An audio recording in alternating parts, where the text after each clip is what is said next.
हाय दोस्तों, welcome to study camp. आज हम पढ़ने वाले हैं टाइप्स ऑफ एब्जॉर्प्शन के बारे में।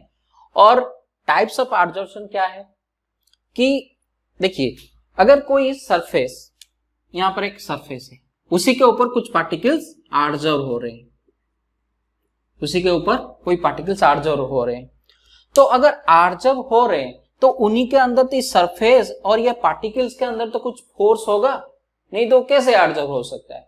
तो इसी फोर्स के बेसिस पे हमने एब्जॉर्प्शन को दो टाइप पे क्लासिफाई कर दिए हैं। एक है फिजियोजॉर्प्शन, एक है फिजियोजॉर्प्शन और दूसरा है केमियोजॉर्प्शन। केमियोजॉर्प्शन आप उसको फिजिकल एब्जॉर्प्शन और केमिकल एब्जॉर्प्शन भी बोल सकते हैं। और तो फिजियोजॉर्प्शन में क्या होता है, फिजियोजॉर्प्शन में इन दोनों के अंदर फिजिकल फोर्स इन्वॉल्व होते हैं, जैसे वैन डर वाल्स फोर्स। और केमियोजॉर्प्शन में क्या होते हैं, उनके अंदर केमिकल फोर्स इन्वॉल्व होते हैं, जैसे आपका आयोनिक बॉन्डिंग हो गया और कोवेलेंट बॉन्डिंग हो गया। तो फिजियोजॉर्प्शन क्या है, केमियोजॉर्प्शन क्या है, आप समझ ले। अभी हम क्या करेंगे, उसका थोड़ा डेफिनेशन लिख लेंगे और पूरा फिजियोजॉर्प्शन और केमियोजॉर्प्शन का पूरा कैरेक्टरिस्टिक जानेंगे एक एक करके। चलिए अभी हम देख लेते हैं फिजियोजॉर्प्शन का डेफिनेशन एंड इट्स कैरेक्टरिस्टिक्स। देखिए, फिजियोजॉर्प्शन का डेफिनेशन मैं आपको पहले भी बता चुका हूं। इसमें physical forces like van der Waals force involve होता है। तो मैं वही बात यहां पर लिखा हूं, the type of absorption in which absorbent and absorbent, मतलब आप समझ रहे हैं कि एब्जॉर्बेंट का किसी को बोलते हैं और एब्जॉर्बेट किसी को बोलते हैं, नहीं तो फास्ट वीडियो जाकर देखिए। Adsorbate molecules are bonded by physical force like van der Waals force is called as, is में यहां पर छोड़ दिया हूं, इज कॉल्ड एज फिजियोजॉर्प्शन। मेरे बात समझ रहे हैं। तो ये डेफिनेशन में कुछ नहीं है, बहुत सिंपल सा डेफिनेशन है। अभी देखते हैं उसका कैरेक्टरिस्टिक्स, एक एक करके 5 कैरेक्टरिस्टिक्स है, उसी को देखेंगे। पहला जो आपका कैरेक्टरिस्टिक्स है, लैक ऑफ स्पेसिफिसिटी। मतलब देखिए, फिजियोजॉर्प्शन में van der Waals force involve होता है और वैन डर वाल्स फोर्स क्या, एक जो फोर्स है उसमें स्पेसिफिसिटी नहीं रहता है। स्पेसिफिसिटी का मतलब कि कौन सा मॉलिक्यूल किसके साथ अटैच हो जाए, ऐसे स्पेसिफिसिटी नहीं रहता है। आपको मैं एक एग्जांपल देकर बताता हूं। अगर यहां पर एक सॉलिड है और यहां पर कोई गैस एब्जॉर्ब हो रहा है, यहां पर एक सॉलिड है और यहां पर एक गैस एब्जॉर्ब हो रहा है, तो ये गैस नाइट्रोजन भी हो सकता है, ऑक्सीजन भी हो सकता है। तो ऐसे इस गैस के ऊपर वो ज्यादा डिपेंड नहीं करता है, मतलब इसके नेचर के ऊपर तो डिपेंड करेगा कि नाइट्रोजन कितना डिपेंड होगा, ऑक्सीजन कितना डिपेंड एब्जॉर्ब करेगा, उसके ऊपर तो डिपेंड करेगा। मतलब ये सॉलिड का कोई ऐसा नहीं है कि ये नाइट्रोजन के साथ ही अटैच करेगा, ऑक्सीजन के साथ ही अटैच करेगा। मेरे बात समझ रहे हैं, व्हाट इज स्पेसिफिसिटी। तो फिजियोजॉर्प्शन स्पेसिफिसिटी पे ऊपर ज्यादा डिपेंड नहीं करेगा, क्योंकि ये जो वैन डर वाल्स फोर्स है वो एक यूनिवर्सल फोर्स है। मेरे बात समझ रहे हैं। तो चलिए नेक्स्ट पॉइंट देखते हैं, नेचर ऑफ द एब्जॉर्बेट। देखिए, नेचर ऑफ द एब्जॉर्बेट क्या है। देखिए, यहां पर मैं आपको बताया कोई गैस आके सॉलिड पे एब्जॉर्ब हो रहा है, तो गैस आकर जो एब्जॉर्ब हो रहा है, जो गैस है वो है यहां पर एब्जॉर्बेट और ये सॉलिड है एब्जॉर्बेंट। मतलब जिसी के ऊपर कोई चीज एब्जॉर्ब हो रहा है उसी को बोलते हैं एब्जॉर्बेंट, और जो एब्जॉर्ब हो रहा है उसी को बोलेंगे एब्जॉर्बेट। मेरे बात समझ रहे हैं। थोड़ा एब्जॉर्ब में कंफ्यूज मत होइएगा, आराम से सुनिएगा, सब समझ पाएंगे। अभी उसका नेचर के ऊपर कैसे डिपेंड करते हैं देखते हैं। देखिए, एक कंसेप्ट है उसमें, जो गैसेस का क्रिटिकल टेम्परेचर जितना हायर होगा वो गैस उतना रेडिली एब्जॉर्ब होगा सॉलिड के सरफेस से। मतलब easily liquefiable gases are more likely absorb. देखिए, क्रिटिकल जो टेम्परेचर है, ये कंसेप्ट आपको मैं गैसियस स्टेट में पूरा डिटेल में बताऊंगा, अभी मैं थोड़ा बता देता हूं। देखिए, कोई भी गैस, अगर गैस मॉलिक्यूल्स होता है, यहां पर एक मान लीजिए एक गैस है, एक गैस का चेंबर है, ऐसे ऐसे गैस का मॉलिक्यूल्स है। तो गैस मॉलिक्यूल्स में आप जानते हैं कि बहुत डिफरेंस होता है, मतलब उनका इंटरमोलिकुलर डिस्टेंस बहुत हाई होता है। तो हम क्या करते हैं, उनको प्रेशराइज करते हैं। देखिए प्रेशराइज तभी कर सकते हैं, हाई प्रेशर हमको देना पड़ता है और लो टेम्परेचर पे करना पड़ता है।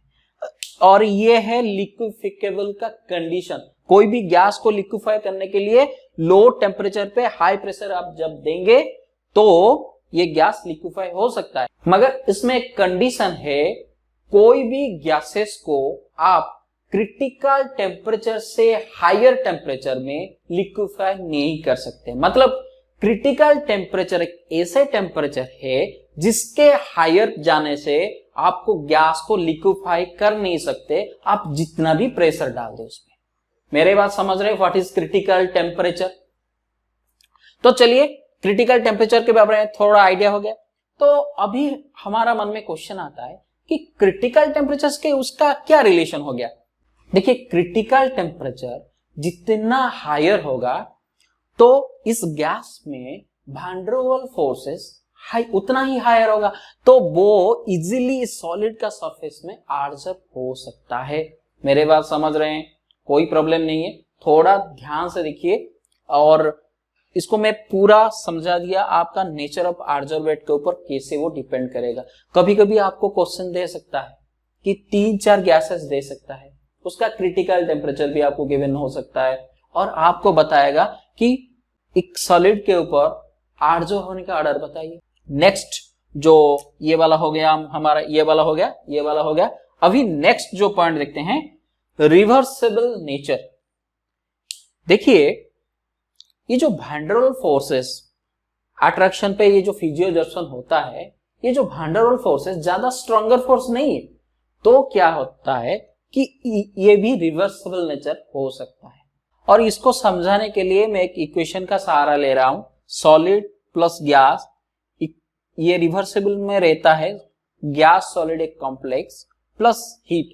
देखिए मैं आपको पहले भी बता चुका हूं, वो फिजियोजर्सन हो या केमियोजर्सन हो, वो एक्सोथर्मिक प्रोसेस है, तो इसमें हीट रिलीज होगा।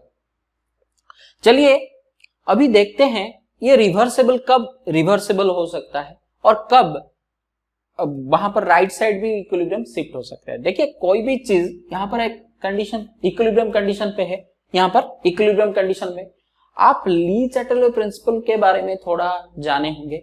इक्विलिब्रियम में नहीं जाने हैं तो मैं इक्विलिब्रियम का वीडियो भी लाऊंगा, उसमें पूरा डिटेल में डिस्कस करूंगा। देखिए इक्विलिब्रियम में ली चैटरले प्रिंसिपल क्या कहता है। इक्विलिब्रियम में ली चैटरले प्रिंसिपल कहता है कि कोई भी एक्सोथर्मिक रिएक्शन में अगर आप टेम्परेचर बढ़ाते हैं तो वो जो इक्विलिब्रियम है वो बैकवर्ड डायरेक्शन में शिफ्ट हो जाता है। मतलब ये जो इक्वेशन में ये डीजॉर्प्शन प्रोसेस चालू हो जाएगा। डीजॉर्प्शन प्रोसेस में आपको बताया था, एडजॉर्प्शन का उल्टा प्रोसेस चालू हो जाएगा। कब? जब हम हीट बढ़ाएंगे, क्योंकि ये एक एक्सोथर्मिक रिएक्शन है।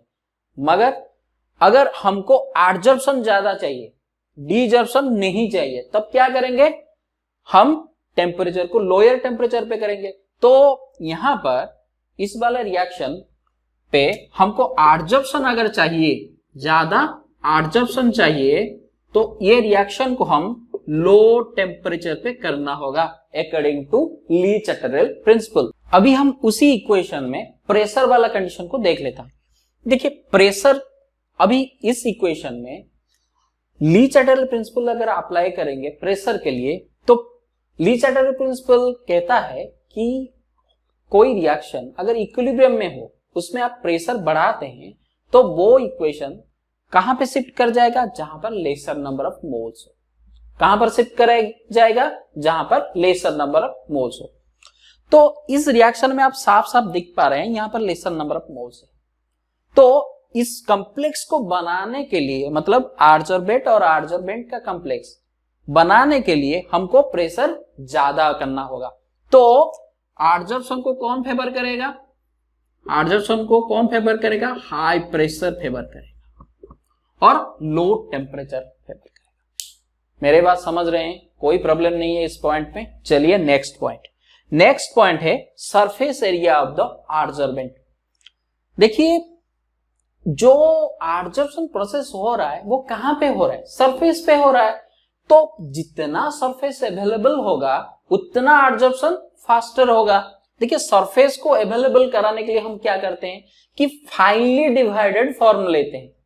क्या लेते हैं? Finally divided form. आप कई ऑर्गेनिक रिएक्शन में दिखाएंगे कि यहां पर लिया हुआ है कैटलिस्ट के रूप में फाइनली डिवाइडेड कैटलिस्ट लिया हुआ है, फाइनली डिवाइडेड निकल लिया हुआ है। फाइनली डिवाइडेड मतलब एक अगर सरफेस है उसको ऐसे तोड़ते हैं, ऐसे तोड़ते हैं, यहां पर कर देंगे तो उसका सरफेस एरिया ज्यादा बढ़ जाएगा। उसको डिवाइड जितना करेंगे और उसको बोलते हैं फाइनली डिवाइडेड फॉर्म। समझ रहे हैं? तो फाइनली डिवाइडेड फॉर्म जितना आएगा उतना एडजॉर्प्शन हमारा बढ़ेगा। तो surface area of the adsorbent जब बढ़ता जाएगा तब एडजॉर्प्शन भी बढ़ता जाएगा।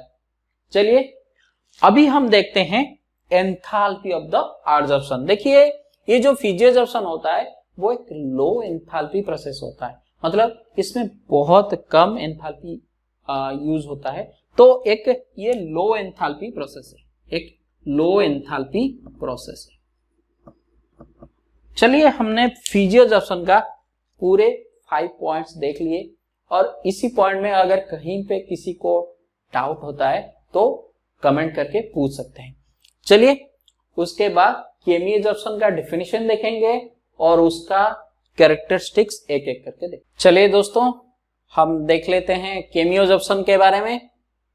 देखिए पहले उसका डेफिनेशन मैं आपको बता दिया था पहले भी कि केमियोजॉर्प्शन में क्या होता है, एडजॉर्बेंट और एडजॉर्बेंट में केमिकल फोर्स एग्जिस्ट करता है और ये केमिकल फोर्स कोवेलेंट बॉन्डिंग भी हो सकता है, आयनिक बॉन्डिंग भी हो सकता है।